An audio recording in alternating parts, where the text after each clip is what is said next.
Tatlong bagay ang kailangan mo para makapasok ka dito sa OBA.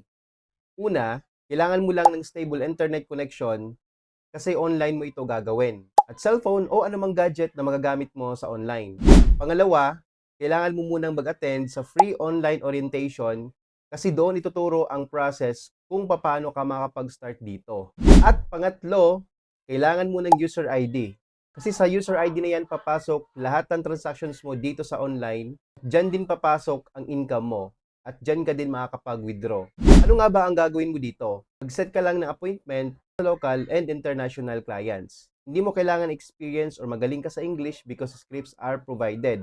So basically, ang gagawin mo lang talaga dito is mag-copy and earn.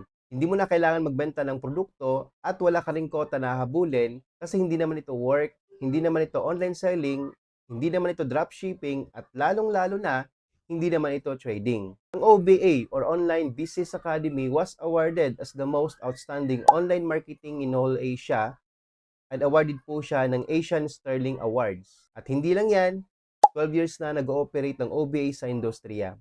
Ang kagandahan dito, kahit OFW ka, empleyado, pwede mo itong gawin bilang part-time. At least 2 to 3 hours lang per day, pwede mo nang subukan. Or di kaya ikaw ay isang full-time mommy or daddy na nasa bahay palagi at lagi kang online pero wala ka namang kinikita dyan, pwede mo itong subukan. Kaya kung interesado kang malaman ito, i-like mo lang video na to, i-comment mo rin kung saan ang location mo ngayon at huwag mo rin kalimutan na i-share ang video na to para mas marami tayong matulungan sa community.